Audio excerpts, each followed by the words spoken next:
Salut à tous et à toutes, c'est Vito, et il n'y a que les imbéciles qui changent pas d'avis, et finalement c'est un petit peu ce qui me vient à l'esprit pour vous parler de ce Samsung Galaxy Note 8. Alors vous voyez un format de vidéo un petit peu, je dirais à l'ancienne, où on se concentre sur le produit. C'est beaucoup plus facile pour moi et un peu plus rapide, je dois pas vous le cacher. Aujourd'hui, comme d'habitude, je ne vous propose pas un test, il y a des professionnels faits pour ça. Moi, je vous propose de vous partager mon expérience que j'ai eue avec ce Samsung Galaxy Note 8. Et tout de suite, en tant que disclaimer, j'ai adoré et j'adore toujours le Note 8. Commençons par la boîte. Très classique mais très complète, avec notamment un adaptateur micro USB vers USB type C. On retrouve aussi un dongle OTG, la paire d'écouteurs AKG, j'y reviendrai, et bien sûr un chargeur rapide. Une boîte très basique mais complète, et on va voir, c'est un petit peu ce qui caractérise ce Samsung. Alors tout de suite on va commencer bien sûr par la partie design. Massif, c'est le premier mot, et on peut le voir à côté de mon petit iPhone SE, c'est un petit peu le jour et la nuit, deux téléphones qui n'ont rien à voir, et le Note 8 est vraiment énorme. Il est grand, il est gros, et à la main, eh bien clairement il n'est pas fait pour être utilisé à une main, mais bien à deux mains. Tout ce qui est finition, assemblage, honnêtement, cela ne souffre d'aucune critique, c'est vraiment un superbe smartphone. Le verre arrière vient parfaitement se mêler avec le contour. Honnêtement, Samsung nous propose un produit extrêmement bien fini et très qualitatif. On peut donc clairement oublier l'utilisation à une main, il faut une utilisation à deux mains. Concrètement, c'est impossible de s'en servir à une main. On peut s'en servir avec le mode une main, mais ça reste quand même assez compliqué. Et finalement, la meilleure façon de s'en servir, c'est à une main, plus le stylet. Ce que j'aime beaucoup dans le Note, c'est cette forme beaucoup plus statutaire, beaucoup plus carrée, notamment au niveau de l'incurvation de l'écran qui est beaucoup plus franche que sur les Galaxy S. Et ça, je trouve ça vraiment super sympa, et voilà, ça lui donne un côté plus statutaire. Clairement, je suis complètement convaincu par le design et par la proposition de Samsung d'un point de vue prise en main et d'un point de vue finition. Bien sûr, il y a un mais, forcément. Première chose, c'est ce bouton. Ce petit bouton juste placé ici, là, c'est le bouton Bixby. Et concrètement, Bixby n'est toujours pas disponible en français. Et donc ce bouton est désactivé et donc il ne sert à rien. Je trouve ça dommage de ne pas pouvoir le remapper. On peut le faire avec des applications, mais ça fonctionne pas aussi bien que si on l'avait fait nativement. Alors ensuite, on va venir au dos. Et vous voyez, il y a des petites rayures. Alors je m'en suis servi quelques jours sans coque. Et des petites rayures sont apparues aussi sur la caméra, sur le contour de la caméra. Ça, c'est très décevant. L'iPhone, je m'en étais servi plusieurs jours sans coque, l'iPhone 10, même l'iPhone 8 Plus, et je n'avais pas eu ce genre de problème. Alors, de quoi ça vient, je ne sais pas. Est-ce que cela viendrait justement du traitement du verre utilisé par Samsung ? En tout cas, je trouve ça un petit peu dommage que sur un produit à ce tarif-là, on retrouve des micro-rayures. Et enfin, alors là, c'est vraiment un point de détail, le port USB n'est pas centré sur la tranche inférieure. Je ne sais pas si vous le voyez bien, mais clairement, on a un port USB type C qui n'est pas centré. Alors, c'est encore une fois un détail, mais là, c'est vraiment bête, je trouve. Et ça, bon, je chipote, c'est vrai, mais quand même, ça se voit et je trouve ça moche. Dernier point qui est un point plus général, un point négatif, c'est vu le gabarit finalement de ce téléphone, et il ne va pas être pour tout le monde, pour toutes les poches. C'est un téléphone vraiment pour les personnes qui cherchent du multimédia, qui cherchent un outil professionnel. Mais ça, j'y reviendrai un peu plus tard. Sur le finition et le design, RAS, c'est un super téléphone que personnellement, j'apprécie beaucoup avoir en main, même s'il est massif. Passons maintenant à l'écran. Je vais pas m'étendre dessus. C'est clairement le plus bel écran que j'ai pu avoir. C'est un régal pour jouer au jeu. C'est un régal pour regarder des vidéos. Puisqu'on peut, même en Full HD+, puisqu'on peut régler la résolution de HD+, à Quad HD+. Là, je suis en Full HD+, ça suffit largement.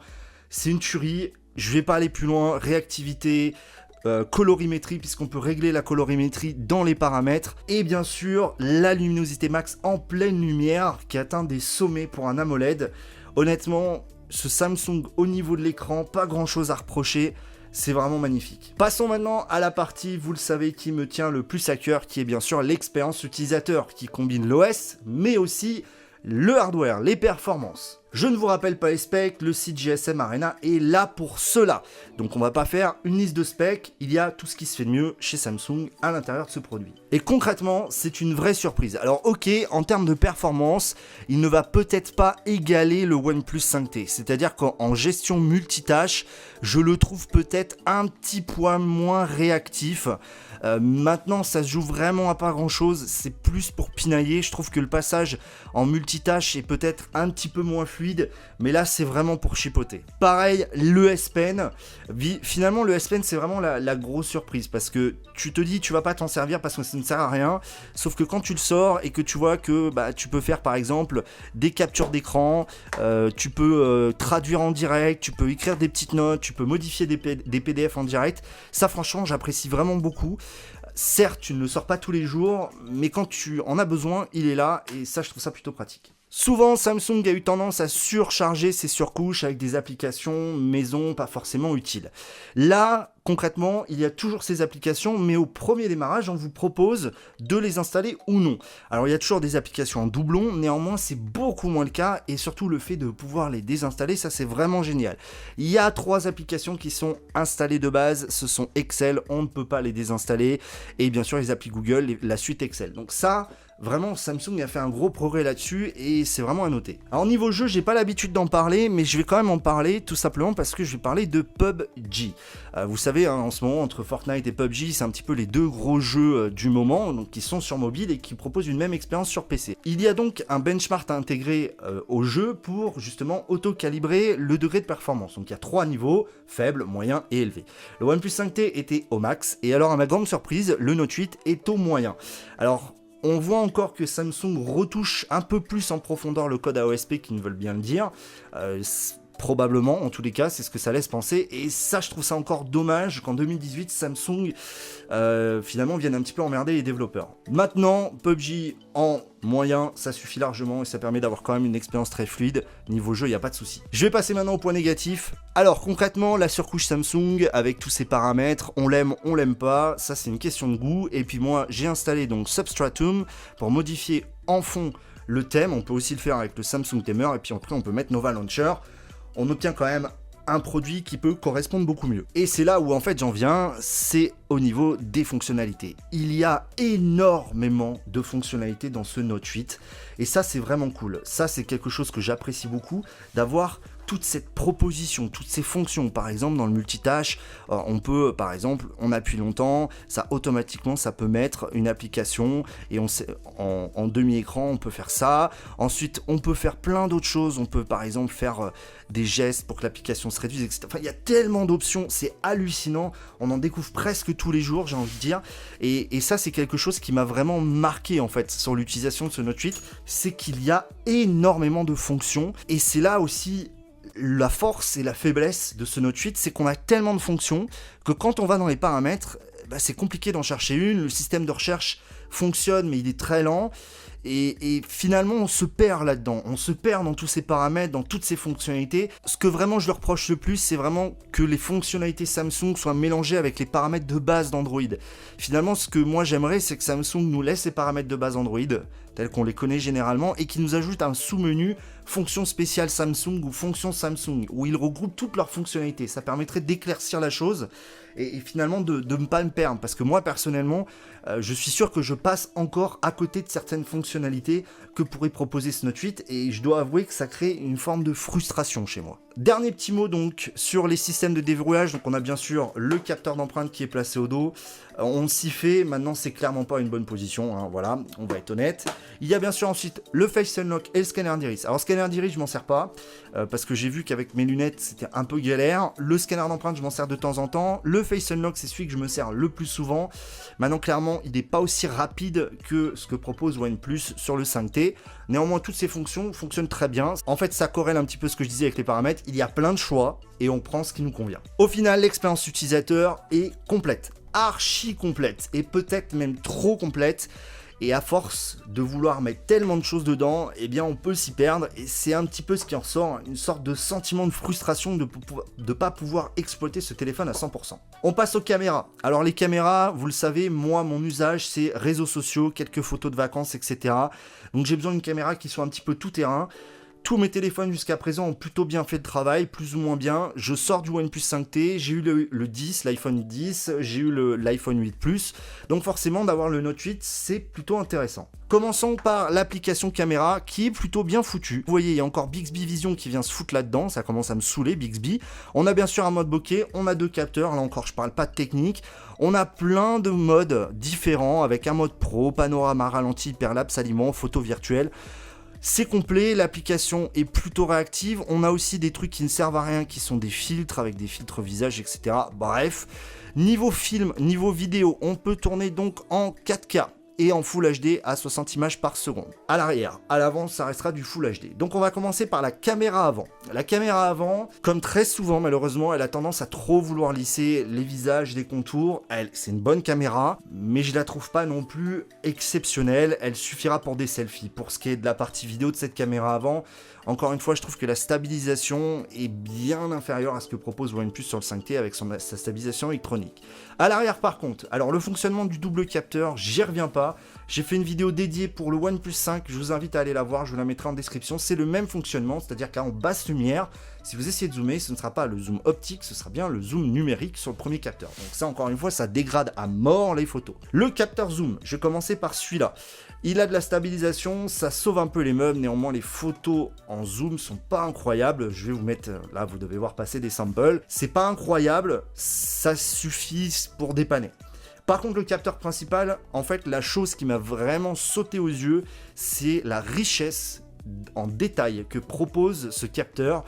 Je trouve que c'est vraiment hallucinant à ce niveau-là, et c'est vraiment une des forces de Samsung, que ça soit en bonne lumière ou en basse lumière, c'est vraiment impressionnant. Pour ce qui est de la vidéo, même topo, on a vraiment quelque chose de très propre, très détaillé. Maintenant, la stabilisation, là encore une fois, n'est pas au niveau de ce que propose OnePlus, et ça c'est dommage. Concrètement, le Note 8 est...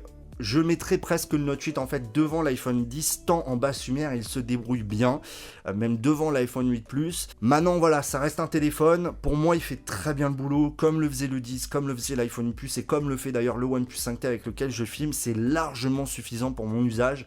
Je laisse les spécialistes de la photo et ceux qui vraiment s'y intéressent à fond détailler plus que ça. Pour moi c'est un très bon photophone qui comblera 90% ou 99% des gens. Dernière partie, les connectivités. Donc niveau connectivité, bien sûr, on a accès au Wi-Fi, bien sûr, au Bluetooth, on a bien sûr le NFC, voilà, etc. Bon, Wi-Fi sans histoire. Le Bluetooth, on a une petite fonctionnalité plutôt sympathique, qui est la double sortie audio qui permet de synchroniser deux applications, deux enceintes audio à la fois. Ça, c'est plutôt sympathique. Au niveau du NFC, ça fonctionne, c'est un peu un des avantages de Samsung comparé au OnePlus 5T, c'est que par exemple, Orange Bank est compatible, vu que c'est un Samsung, que c'est connu, et ça, c'est vraiment un des points forts. J'y reviendrai dans la conclusion. Parlons de l'accroche réseau, qui elle aussi est très très bonne. Alors là, je suis passé en mode avion pour éviter de me faire emmerder par les notifs, mais clairement, l'accroche réseau est excellente, on a de la 4G+, pas de souci à ce niveau-là. Parlons un petit peu audio. Et parlons un petit peu de la sortie jack, des écouteurs proposés, du haut-parleur. Alors pas de haut-parleur stéréo, ça c'est vraiment un des trucs que j'adorais sur l'iPhone 10 et l'iPhone 8 Plus. Là on a un pauvre petit haut-parleur situé en dessous qui est tout juste acceptable. La sortie audio est correcte, elle ne m'impressionne pas, mais je la trouve plutôt claire. Les écouteurs AKG fournis. Là encore, c'est une très bonne paire d'écouteurs pour une paire d'écouteurs fournis directement dans la boîte. Maintenant, c'est pas une paire d'écouteurs fantastique non plus. Ils font bien le travail, mais voilà, par contre, ils sont très très bien finis. Ça, faut être clair, c'est un beau produit. Maintenant, c'est pas la paire d'écouteurs que je vais garder. Passons maintenant à l'autonomie. Alors, l'autonomie, c'est... si l'écran c'était un home run, l'autonomie c'est un out. 3300 mAh, donc au niveau de la batterie, et je vais pas vous le cacher, avec mon usage, alors attention, je remets les choses dans le contexte, je parle de mon usage à moi par rapport au 5T que je sortais avant. Le 5T, j'atteignais sur les dernières versions de l'OS 5-6 heures facilement. Là, j'atteins tout juste 4 heures quoi. 4 heures sur une journée complète, c'est pas acceptable. Là, les données sont un peu faussées parce que je suis uniquement en Wi-Fi, mais sur une journée typique, j'atteins difficilement les 4 heures. C'est-à-dire que au lieu de faire de 7h du matin à 23h avec le 5T, je fais de 7h à 20h, 21h au mieux avec le Note. Ce qui est une immense déception pour un téléphone qui se veut un téléphone professionnel, un téléphone power user. Tu as beau utiliser même les fonctions de réduction d'énergie, ça ne change pas les choses. Alors le Always On Display, c'est vrai que j'en ai pas parlé, mais lui il pompe pas mal de batterie, donc les choses se sont un petit peu améliorées quand j'ai enlevé le Always On Display, je m'en sers pas vraiment. Mais voilà, c'est quand même dommage de devoir se passer d'une fonctionnalité d'un produit comme ça pour pouvoir arriver à passer la journée. Voilà, pour moi, dans mon cas en tout cas, peut-être que vous aurez une expérience différente. Point de vue chargement, on a bien sûr toujours l'adaptatif fast charge de chez Samsung et la charge à induction rapide en 7,5 watts. Ça, c'est plutôt appréciable. Bon, ma conclusion sur le Note 8. C'est long, c'est une vidéo longue, c'est un format que c'est vrai que j'avais pas fait depuis très longtemps, mais voilà, j'avais beaucoup de choses à dire dessus.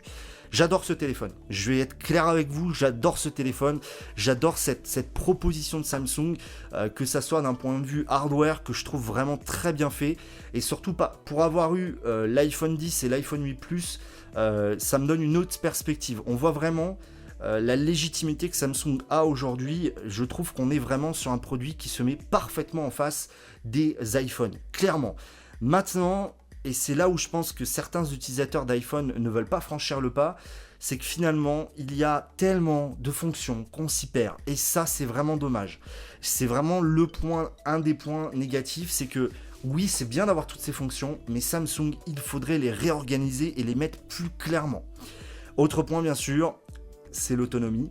Et ça, franchement, je peux pas passer dessus. C'est presque, je pense, un point rédhibitoire. Alors que l'iPhone 8 Plus était un monstre en autonomie, celui-là qui devrait être au moins aussi bien que l'iPhone 8 Plus, bah, c'est juste une catastrophe. C'est juste une catastrophe. Et moi, je ne trouve pas ça acceptable. Donc à la sortie, coûtait 1000 € et 1009 €. Aujourd'hui, on peut le trouver entre 6 et 700 €. Vous le conseillez? Oui et non. J'ai un peu du mal à le conseiller avec cette histoire d'autonomie. Maintenant, je vous le dis direct, c'est un vrai coup de cœur. C'est une vraie grosse surprise et je pensais pas redire ça de Samsung. J'adore ce Samsung Galaxy Note 8. Voilà, clairement, c'est mon avis. Il a tout. Il a toutes les fonctions. Il a tout ce qu'il faut. Peut-être trop. Peut-être des fonctions que tu ne te serviras qu'une fois, comme le S Pen par exemple, mais tu l'as, c'est là, et quand on en a besoin, c'est présent. Voilà. Donc franchement, bravo Samsung, ça fait que confirmer ce que je pense depuis que j'ai quitté mon Note 2, c'est que pour moi, la gamme des Notes est vraiment exceptionnelle. C'est ce qui se fait de mieux chez Samsung, et c'est le cas sur ce Note 8. Voilà. Si vous êtes allé jusqu'au bout de cette vidéo, je vous remercie beaucoup. Dites-moi d'ailleurs si c'est le genre de vidéo un petit peu plus longue où je prends vraiment le temps de vous expliquer tout, vous pirler. C'est vrai que c'est un format qui me permet voilà, c'est plus facile pour moi, c'est un peu en one shot, je tourne, après je recoupe. Voilà, dites-moi dans les commentaires si ça vous plaît. Qu'est-ce que vous pensez de ce Note 8? Je sais que certains détestent Samsung. Moi, c'est une belle expérience. C'est tout pour cette vidéo, c'était Vito, Tech Check les amis.